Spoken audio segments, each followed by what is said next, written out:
So yeah, this one basically OST ETL location. This is to add a feature flag to that project, and so there's quite a bit of background on that. So first off, the ETL projects don't have the concept of feature flags, so this kind of involves some research into seeing what needs to be feature flagged and what possibilities there would be to do so. So I went through and found like what we need to do, which is disable the jobs. Then I had to do some research on, okay, what options are there for disabling a job based on a property in Spring Batch? So I did that research, and yeah, I think this wasn't thought of in the technical design to be clear. So we didn't have technical design on this part initially, but so that's why there's not as much information here as I'd probably like. But once I figured that out, I figured there's a specific concept in Spring Batch that can be used. So then it's write that class and get it working, I guess. And also importing basically copying over all of the feature flag classes that are in the OST Pro GCOM, because that's kind of the easiest way to, make it use the exact same features and look nice and uniform in our code base.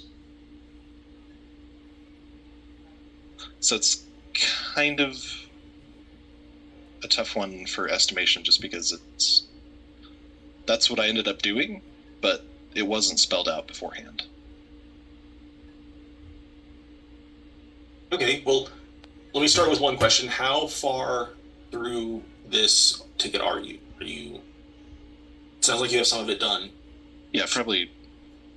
Well, probably 95%, just Okay. to get things tested. So you have the context we need to look back on this to kind of figure out what we should have story pointed this earlier. So this is an ETL project. So that right there, right off the bat, is going to require you to understand how ETL works. It was an existing process, so you're not only going to have to find it, you're going to have to make sure you understand how that flow is working. Feature flags as a concept isn't hard, but it's not been implemented in this project, so you're adding that logic and that flow and functionality to a new project or a project that's never had it before. It does have properties enabled, so that isn't necessarily a concern, but there could be some other stuff around feature flags that might become a concern.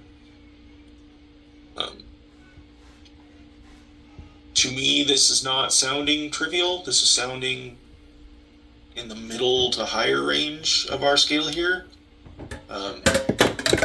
Just the amount of pieces it has involved. Is that a fair assessment, or is that kind of overgeneralizing?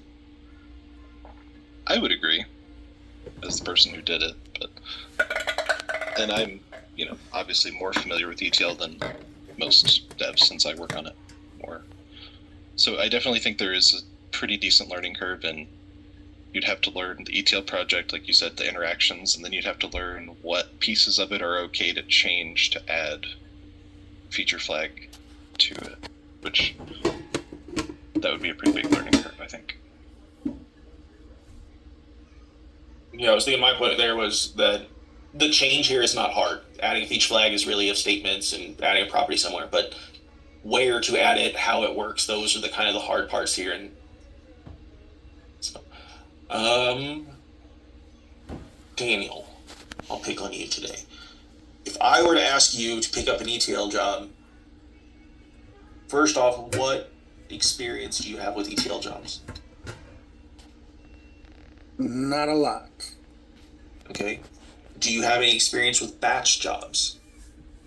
I've worked with both the ETL and the batch, but it's been so long that I would have to refamiliarize myself.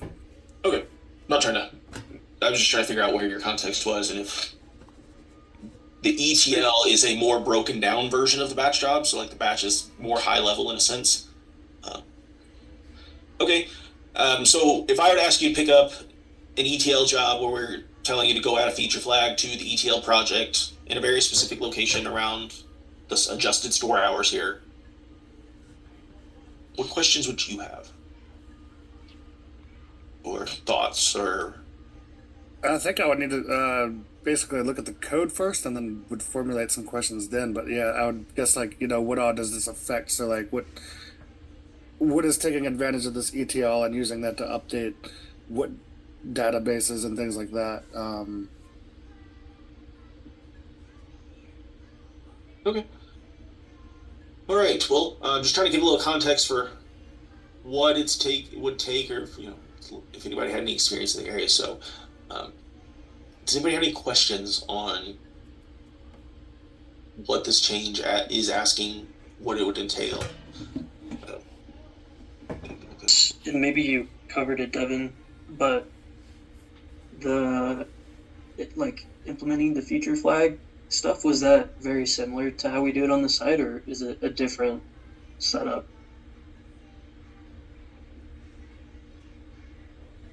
Yeah, so I was able to copy most of that over, but then it needed to be basically, instead of a service class, it needed to go into a decider, which is like part of a Spring workflow thing. So it's like deciding whether to run a job or not, basically returning a enabled or disabled type value. So other than that, it was pretty similar in the end. Okay, cool. Thank you.